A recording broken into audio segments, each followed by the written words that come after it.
היי לכולם, ברוכים הבאים, איזה כיף להיות פה היום יחד איתכם בתוכנית הפסקת 10, פודקאסט ההורות שלנו שעוסק בכל מה שקורה בשטח, מאתגר ומעניין אותנו ההורים.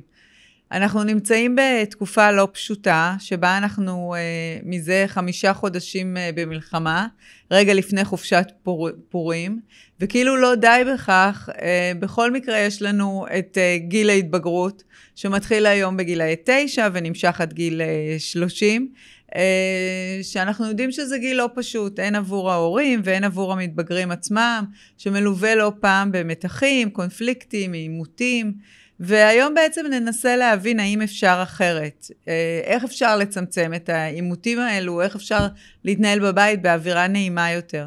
אז אני נירית צוק, מומחית למחקר תרבות הילד והנוער, מנכ"לית פורטל 10 פלוס להורים למתבגרים, והאורחת שלי היום היא דניאלה חסקלוביץ', מנחת קבוצות, מפתחת תפיסת תקשורת מקדמת יחסים, מטפלת קוגניטיבית התנהגותית בעצימות נמוכה, ומאסטר NLP, מטפלת בכלים של NLP ו-CBT, בעלת משרד הייעוץ MyJump, ייעוץ והדרכה. אז מה שלומך דניאלה, ואיזה כיף שהגעת לפה. מצוין, נירית, צהריים טובים, אני ממש שמחה להיות כאן ולדבר על נושא מאוד חשוב. כן, האמת שכן. אז בואי נתחיל מההתחלה. קודם תסבירי לי מה זה בעצם תקשורת מקדמת יחסים. קודם כל חשוב לי להגיד שתקשורת זה אחד הדברים החשובים בכל תחומי החיים, בטח בהורות, אבל גם בזוגיות ובכל מיני נדבכים שונים. תקשורת מקדמת יחסים היא למעשה תפיסה שמאגדת בתוכה 2 חלקים. אחד, את התקשורת הבין אישית בינינו לבין האחרים, ואת התקשורת התוך אישית שלנו עם עצמנו. השיח שלנו עם עצמנו, היכולת לזהות מה מקפיץ אותנו, איזה מחשבות יש לנו. אז בעצם זה 2 חלקים של התקשורת, וכשמאגדים אותם זה יוצר את מלוא התקשורת שלנו עם עצמנו ועם האחר. ומה המרכיבים בעצם של תקשורת? אז אם אנחנו מדברים על מיומנויות של תקשורת בין אישית, זה שיח, איזה מילים אנחנו בוחרים או בוחרות לדבר, אנרגיה, איזה אנרגיה אנחנו מביאים לאינטראקציות, שפת הגוף שלנו, היכולת שלנו להקשיב לצד השני, להכיל אותו, להיות באמפתיה, היכולת לזהות מי האדם שנמצא מולנו, היכולת לדבר ולהתאים את עצמנו גם לצד השני, ושלל רב של מיומנויות תקשורת, שזה שטף דיבור, בהירות בהעברת המסרים, אז מצד אחד זה גם שפת גוף, אבל גם מיומנויות בתקשורת, והנדבך השני, כמו שאמרתי, של התוך אישי זה מה קורה לנו כשאנחנו באינטראקציה עם מישהו אחר. פתאום אנחנו קופצים, משהו מקפיץ אותנו, למה? אז אם אנחנו מדברים בעצם על תקשורת בין הורים וילדים, איך אפשר בעצם לצמצם עימותים? איך אפשר להתנהל מול הילד בצורה שונה ממה שהתנהלתי מולו היום?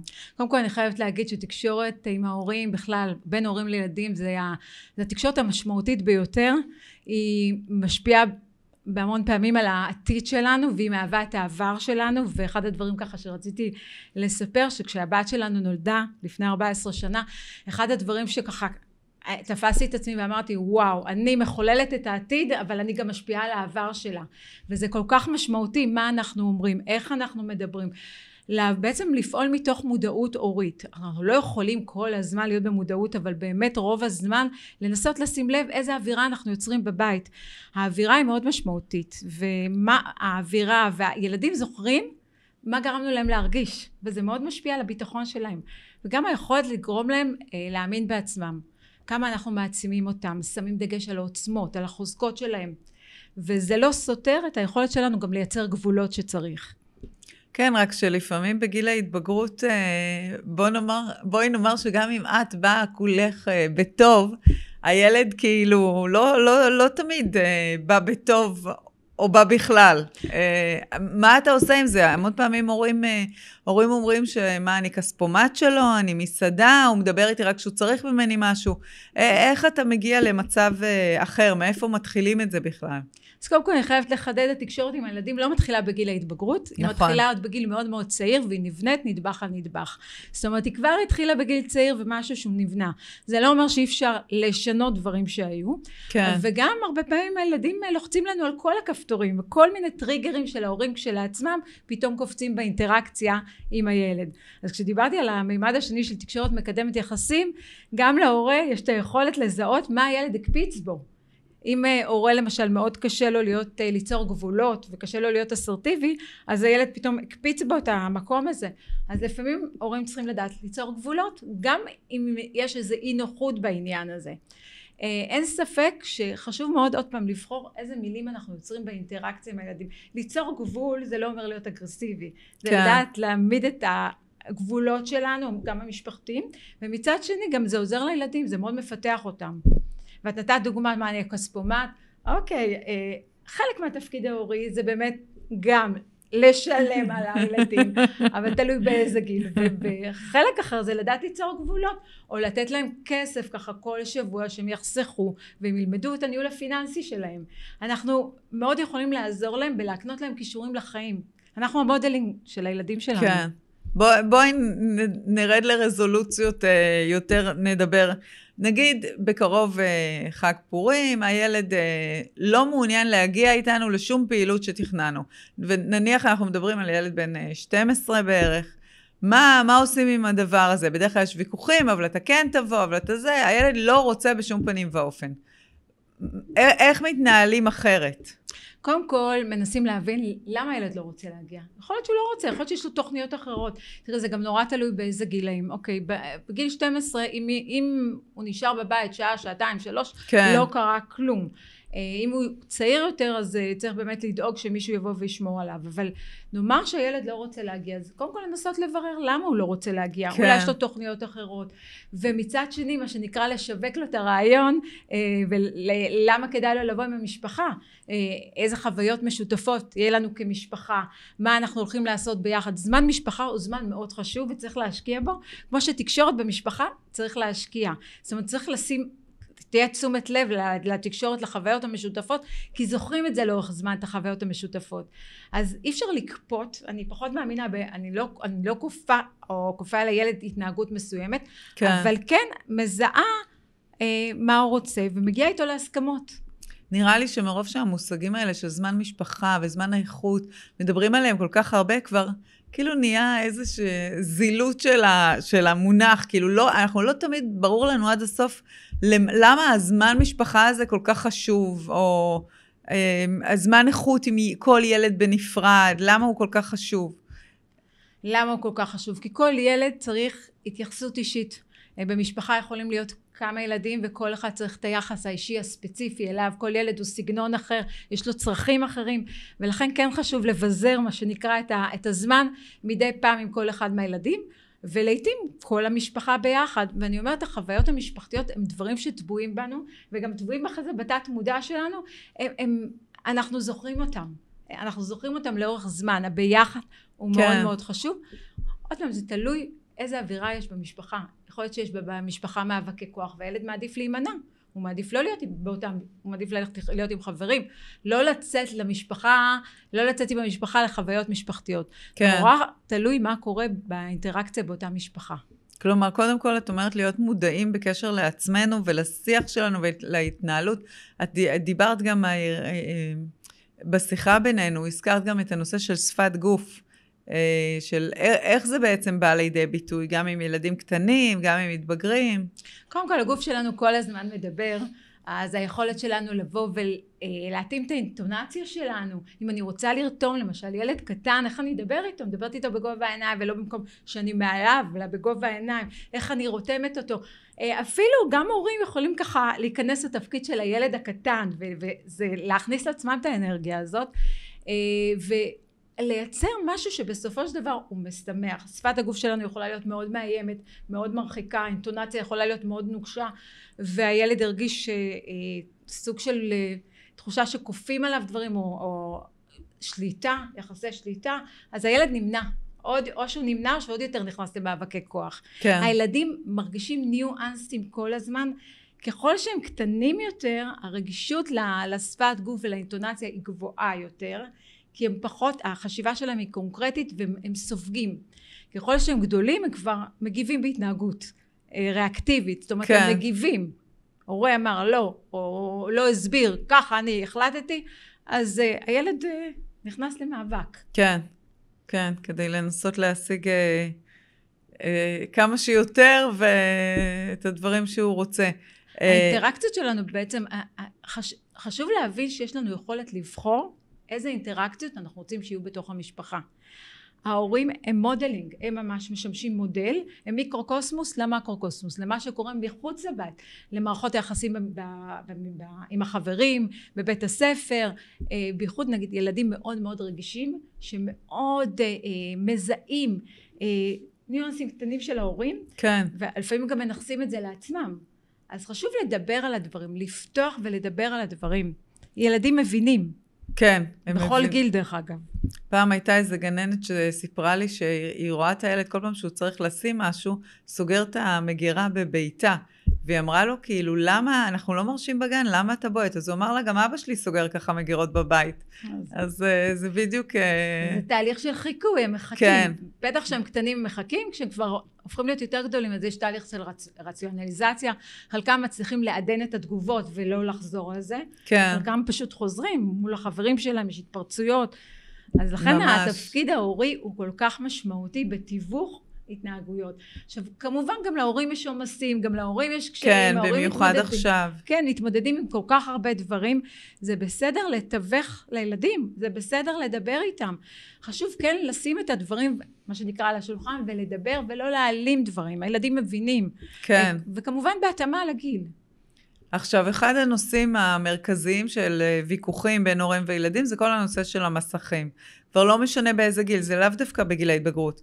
בגיל קטן עוד אפשר איכשהו לסגור לו את המסך, לשים פמילי לינק, באיזשהו שלב גם זה הילד כבר, או שהוא מוצא איזה דרך לפצח את זה, או שהוא מתמרד בדרך אחרת. איך אתה מגיע לאימות הזה בדרך אחרת? אז קודם כל אני אקח את המילה ואני אזיז את המילה אימות.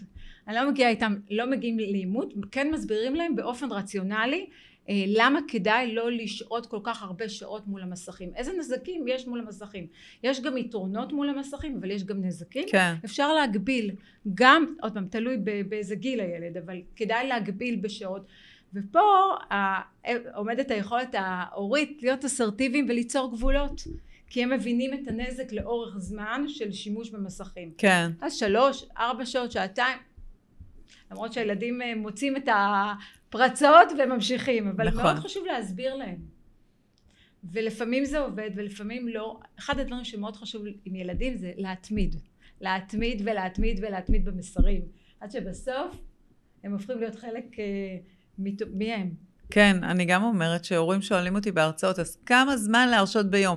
אני אומרת להם, זה לא כל כך הזמן שאתם תרשו לו, אלא האם אתם תהיו בבית, האם אתם תראו שזה, כלומר, תעשו משהו שמתאים למשפחה עצמה, שאפשר באמת להיות עקביים ולעמוד בו. אבל גם עוד פעם, תלוי במה הם צופים במסכים. במסכים כן. יש כל כך הרבה דברים, הילדים לומדים דברים מדהימים שאולי בתקופתנו אנחנו בכלל לא נחשפנו נכון. אליהם, אז זה נורא תלוי קודם כל לאיזה מידע הם חשופים במסכים, נכון. וכמובן, במקום מה הם עושים את זה? האם זה במקום לצאת ולשחק עם חברים? נושא של מיומנויות חברתיות זה נכון. כל כך חשוב. כאן נכנס גם הנושא של תקשורת של בני נוער, מתבגרים, וגם ילדים קטנים יותר. כן. לפתח מיומנויות חברתיות, זה על ידי באמת אינטראקציות, לא לשבת כל היום מול המסך. זה נושא כואב עכשיו, כי הרבה הורים אומרים, טוב, אז אני מזמין חברים של הילד אליי הביתה, ואז יושבים כולם במסכים ביחד, כל אחד משחק משחק עם עצמו, אז מה עשינו בזה? אבל עדיין, הם משחקים שעה, שעתיים, ואחר כך...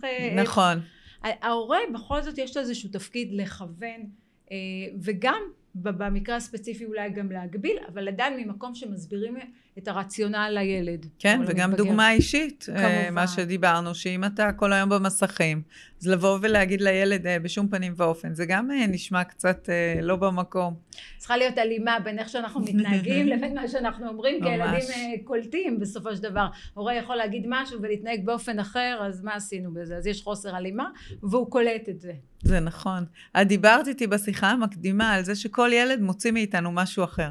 איך זה עובד בעצם? איך זה שיש ילדים שנגיד אתה מחמיא להם ואתה מתנהל איתם באיזה, אני לא יודעת אפילו יכולה להגיד איזה זרימה כזאת, ולעומת זאת יש ילדים שהכל הולך קשה, הכל כאילו הכל נהיה יותר קשה, מגיעים אפילו לפעמים לאימות בלי שום רצון להתאמץ, זה פשוט קורה. איך זה עובד בעצם, אותו בית? כי כל ילד יש לו סגנון תקשורתי אחר, כל ילד ספג, למרות שהם גדלו באותו בית, הוא סופג משהו אחר באינטראקציה.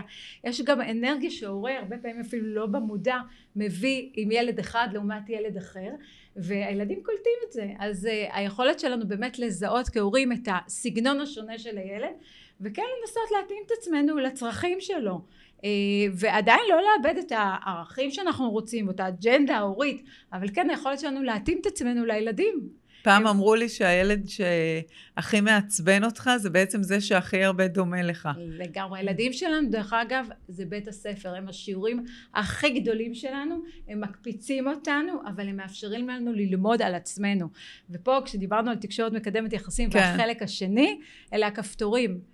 הורה, נתן דוגמה, הורה שלמשל יש לו קושי עם שליטה, נורא ריכוזי. כן. כשילד למשל לא עושה את מה שהוא אומר, או ככה בוחר לו דרך אחרת, אז זה נורא מזיז אותו, נורא מערער אותו, ואז הוא ייכנס למאבקי כוח. אבל לכן נורא חשוב שההורה יבין על איזה כפתור זה לוחץ אצלו. אז נדרשת פה איזה סוג של מודעות הורית בלהבין ולא ישר להגיב, לא להיות ישר ריאקטיבי, אלא כן. לנסות להבין מה הילד הזיז בי, ואיך אני יכול להגיב אחרת. ויש פה רווח כפול, פעם אחת גם להורים, כי הם עושים סוג של תיקון עם עצמם, כן. וגם לילד, וגם למערכת היחסים המשפחתית. זה גם יושב על זיכרונות ילדות שלך? ממש, ממש. מה, איך הילד שאתה היית והציפיות שלך מהילד שלך? קודם כל הורה היה פעם ילד, כל הורה גדל בתוך משפחה. והוא רכש דפוסי התנהגות מסוימים שהיו באותה משפחה. אז הרבה פעמים ההורים רוצים או לעשות תיקון ולא לחזור על אותם התנהגויות, כן. או כן הם אהבו את האווירה שהם גדלו בה ולשחזר או לגדל את הילדים ברוח אותה האווירה. כן. אבל במקרה שהאווירה בבית לא הייתה כמו שאותו הורה רוצה, הרבה פעמים כשהוא מנסה לעשות שינוי והוא לא מצליח, הוא יכול לגרום לילד, הוא משחזר את ההתנהגויות של ההורים שלו. לפעמים הוא משחזר את ההתנהגויות של ההורים שלו עם הילדים. ללא רצון. כן, כאילו. אם הוא לא מספיק מודע ולא עבר איזשהו תהליך התנהגותי, כן. רגשי, קוגניטיבי, לזהות את המחשבות שלו, מאיזה מקום הוא פועל. אז הרבה פעמים אנחנו אומרים, אנחנו לא רוצים להיות כמו ההורים, ואנחנו בדיוק כמו ההורים. כן, זה נכון. יש כזה לפעמים בקבוצות פייסבוק, איזה משפט, אתה לא מאמין שיצא לך מהפה מול הילדים, שכשהיית ילד הבטחת לעצמך שבחיים לא תגיד את זה. אז ממש זה. אז אני חושבת, עוד פעם, בגלל שההורים באמת יש להם אחריות הורית, ובגלל שזה כל כך חשוב, גם האינטראקציה בבית, וגם אנחנו באיזשהו מקום, אני מאמינה, בונים באיזשהו מקום את המסלול העתידי שלהם, אבל הם נשענים על זיכרונות העבר, זאת אומרת, בונים את העתיד ואת ההיסטוריה. כן. ההורה צריכה להיות לו איזושהי אחריות, באמת לשים לב להתנהלות בתוך הבית. עכשיו תגידי, מה עושים אם אתה שם לב שהילד ככה הולך ומסתגר, ופחות ופחות משתף אותך? את יודעת, זה מעבר לפגיעה שכאילו מסתגרים מפניך, יש גם את הדאגה הזאת של אולי קרה משהו, אולי אני מפספס משהו, מה אני עושה?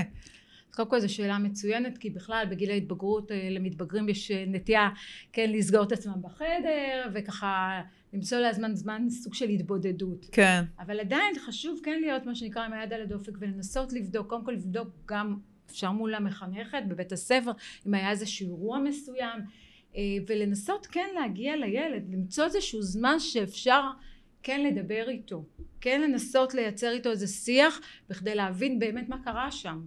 אז אולי הוא לא יספר את הכל, אבל תוך כדי. בכלל חשוב מאוד לסגל זמן, עוד פעם, במהלך השבוע של לשבת ביחד עם הילדים, אז אם זה לא בצהריים אז בערב, אבל שיהיה זמן משפחה שיושבים ביחד ואז דברים עולים. לא בצורה כל כך מסודרת, איך עבר היום בבית ספר. כן, כי אז הם אומרים כיף, כן, סבבה. כן, כן. אבל כן לאפשר, שתהיה איזה, עוד פעם, האווירה בבית מאפשרת לשתף. כשילד מרגיש שהוא מוגן והוא בטוח וההורים לא מבקרים ושופטים אותו, הוא יבוא ויספר. ולכן שוב, זה לא מתחיל רק בגיל ההתבגרות, אבל כן. ניתן לייצר שינוי.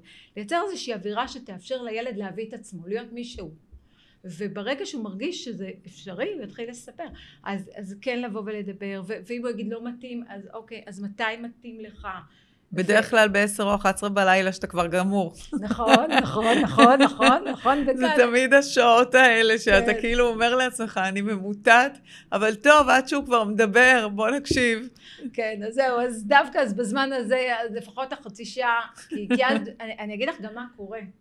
הילדים, בני נוער בכלל, כל היום הם בפעילות, הם עסוקים. בערב משהו ככה נרגע, ויש להם יותר את האפשרות ככה, הם מאפשרים לעצמם להרפות, ואז דברים עולים, ואז הם מתחילים לדבר את עצמם, מה שנקרא. כן. אז זה גם, יש לנו הזדמנות למרות שאין לנו כוח בשעות האלה, ואת רוצה רק לנוח, אבל זה הזמן לבוא, וכן, לשבת, להקשיב, מתוך נינוחות, ולאפשר להם לדבר. כן. זה כל כך חשוב, וא' זה יוצר מערכת יחסי אמון הרבה יותר טובה בין ההורים לילדים, ב' זה מאפשר להם להרגיש בטוחים לבוא ולספר, ושלא ישפטו אותם גם. כן, זה חשוב. כאן הבחירת מילים שלנו כהורים היא מאוד משמעותית. כן, זה נכון, כי הרבה פעמים ישר אתה צץ עליך או הביקורת או ההתייעלות. איך הוא היה יכול לעשות את זה יותר טוב, וזה נכון, זה מרחיק בסוף. לא תמיד הם רוצים שנגיד להם מה צריך לעשות ונלך לפתרונות. נכון. מתי כן, לפעמים הם שואלים עצה. עכשיו גם כשילד שואל עצה, זה חשוב כן קודם כל להפנות אותו אל עצמו. איך אתה היית מחליט, מה אתה חושב, כדי לאפשר לו את היכולת ואת המסוגלות העצמית לקבל החלטות. כן. הורה לא יכול להחליט עבור ילד, הוא יכול לייעץ לו, אבל לא להחליט עבורו. אז יש כאן איזה תהליך של איך אתה היית פועל, מה היית עושה. שאלת שאלות היא טכניקה מצוינת, לחבר את הילד לתוך עצמו, אל המשאבים שלו, אל הכוחות שלו, אל העוצמות שלו. כן, ואז אתה גם לא במצב של ביקורת, או שאתה מפספס איזה משהו בגדול. כי הרבה פעמים יש נטייה כזאת לפעול בשבילו, להגן עליו, אבל אנחנו רוצים לחבר אותו ליכולת שלו, או שלה להתמודד. כן. תגידי, התחלת בהתחלה ככה, אמרת לגבי זוגיות. איך אנחנו לא תמיד ערים לעד כמה המודל הזוגי שלנו בכלל משפיע על הילד. בואי נדבר על זה קצת. זה נושא מרתק ורחב מאוד. המערכת הזוגית היא מאוד מאוד משפיעה על מה שקורה לילדים. בעצם מערכת הזוגית היא, דיברנו על מודל, אז היא המודלינג. כן. איזה אווירה יש בבית, השיח בין ההורים. ילד שרואה שיש מערכת יחסים חמה בין ההורים, קודם כל נגיד מגע בין ההורים, חיבוק, נשיקות, שיח, הם מדברים, משתפים, הוא לומד מהי זוגיות נכונה וטובה עבורו בתוך מה שקורה בבית. כן. כמובן הוא יכול אחרי זה לשנות ולעשות את ההתאמות, אבל הוא מזהה איזה מערכת יחסים יש בבית, והרבה פעמים הוא פשוט אפילו בתת מודע הוא מעתיק אותה. כן. הוא בוחר מודלים מאוד דומים, ואין ספק שהמערכת הזוגית בבית מאוד משפיעה. השיח בין ההורים, השפה שהם מנהלים, סבלנות או חוסר סבלנות אחד לשני. כן. כבוד, פרגון, העצמה, שלל רב של דברים, והילדים קולטים את זה גם בלי שנבוא ונגיד להם, הם פשוט קולטים את האווירה בבית. כן. ואני חושבת שזה מקום כל כך משמעותי לשים לב אליו, כי א' זה משפיע על המערכת בתוך הבית, כן. על האינטראקציות, וגם זה יוצר עוד פעם מודל עבור הילדים. וגם מה שאמרת בצד השני, כלומר אם יש בין בני הזוג מתחים ואיזשהו ניסיון למשחק כוחות, יכול להיות שהילד באמת יעדיף שלא לבלות את זמנו עם המשפחה או... כן, או לחילופים הוא יכול לתפוס צד של אחד ההורים, כן. וסוג לגונן על אחד ההורים, הוא יכול להיות פתאום ילד הורי, כן. שתופס איזשהו תפקיד והוא מנסה, וזה לא תפקיד שלו לבוא לגונן, אבל הרבה פעמים יש המון ילדים שהם ילדים הורים, כן. הם מנסים לגשר בין ההורים בכל מיני דרכים, אז המערכת הזוגית היא מאוד משמעותית, ופה אפרופו תקשורת מקדמת יחסים, הרבה פעמים כן. גם בין הזוגות יש אחד מקפיץ לשני כל מיני כפתורים של דפוסים מהעבר. תגידי, וכשאת מטפלת אצלך בקליניקה נגיד, איך נכנסים בכלל לעובי הקורה? כלומר, איך אתה מציב איזשהו מודל חיובי בטיפול? איך אתה מגיע לזה? קודם כל, קודם כל מתחילים עם עבודה פרטנית, עבודה אישית של להבין קצת את העבר ואת ההיסטוריה של אותו אדם. כן. ואחר כך בונים איזשהו תהליך שהמטרה לייצר משהו אחר במודל המשפחתי. כן. אז קודם כל העבודה היא פרטנית, אחר כך יכולה להיות גם זוגית, אבל לרוב היא עבודה אישית של לזהות, יכול להיות שמגיעות אימהות שמתקשות לייצר מערכת יחסים טובה עם הילדים שלהם, אבל כשהן מבינות על מה זה יושב, נוצר שינוי. כי הם גדלו בבית שהיו בו המון מאבקי כוח, והדרך שלהם להצמיח את עצמם זה להיות בשליטה. כן. ואז אם הילד, מה שנקרא כביכול ממרא את פיהם, הן נכנסות שוב למאבק שליטה. אבל ברגע שמבינות שזה פשוט דפוס, ומשנות את זה, משהו קורה. משהו משתנה באווירה המשפחתית. אבל כולנו מונעים מכל מיני כפתורים, רק בעוצמות כאלה ואחרות, וברגע שאנחנו יותר מודעים, אנחנו פחות מביאים את זה לתוך הבית. ומה אתה עושה בתקופה כזאת? שיש מלחמה, ויש חטופים, ויש הרוגים, וכל הזמן אתה פותח את החדשות, ויש עוד משהו ועוד משהו, זה משפיע עליך, אתה יותר עצבני, אתה יותר אסרטיבי. איך אתה מתנהל עם זה מול הילדים שלך, בהנחה שהם בגיל ההתבגרות? אז קודם כל, לא רק התקופה הזאת, יש כל מיני תקופות וכל מיני אתגרים, נכון. שהורים עוברים, וכמובן התקופה הזאת היא תקופה מאתגרת לכולם. דיברת על תקשורת, אז קודם כל כמה שפחות לראות טלוויזיה, אי אפשר שלא לראות בכלל, אבל עוד פעם לצמצם את זה, וגם לשתף את הילדים זה בסדר, עוד פעם בהתאמה לגיל, כן. מה קורה, כי ילדים רוצים להיות מעורבים, נכון. וזה חשוב לא למגר אותם לגמרי, אבל כן לשתף אותם בהתאמה. אני מאוד בעד שותפות, כן. ככל שאנחנו ניצור שותפות גם בין בני הזוג וגם עם הילדים, תהיה תקשורת טובה בבית, תהיה אווירה טובה, אז כן לשתף אותם, וזה בסדר להגיד שאמא קצת לחוצה, וגם נגיד אם אמא אמרה משהו, כן. אז זה בסדר לבקש סליחה, נכון. ולהגיד אוקיי זה בסדר, לא הייתי צריכה להגיד אני מתנצלת, אני מקווה שלא פגעתי בך, זה בסדר לבוא ולנהל שיח עם ילדים ולבוא ולהתנצל, נהפוך הוא. כן, זה נכון. לא להתגונן ולא לייצר חומות, כן. כי אחר כך חומות שאנחנו יוצרים מאוד קשה, מה שנקרא לפורר את החומות כן, האלה. כן, זה נכון. איך יוצרים שינוי חיובי בעצם? מודל חיובי? ככה ממש כמה עצות. קודם כל, מחליטים שרוצים לייצר תקשורת מעצימה בבית. מקבלים החלטה, וזו כן. החלטה מודעת. וזה שווה זמן השקעה. אחר כך שמים ללב למילים שאנחנו בוחרים, באיזה מילים אנחנו משתמשים באינטראקציה בבית, האם אנחנו שמים דגש על החוזקות של הילדים שלנו או לא. קצת הנושא של הפסיכולוגיה החיובית גם נכנס לתוך האווירה הביתית, על מה אנחנו שמים דגש, האם אנחנו שמים דגש על מה שהילד לא עשה או על מה הילד כן עושה. לא, הילד לא מוצלח רק אם הוא הצליח במבחן, הילד מוצלח כי הוא מוצלח מעצם היותו.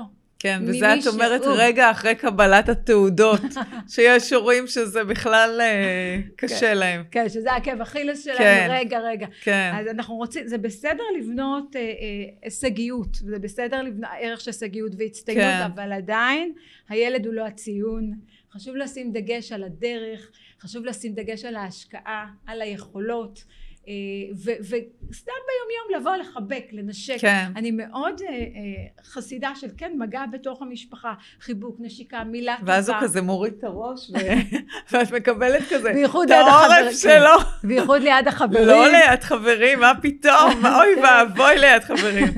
ליד חברים את כאילו צריכה להיעלם, לחייך ולהתפוגג. לעבור לצד השני של הכביש, אין ספק, בסדר. בדיוק.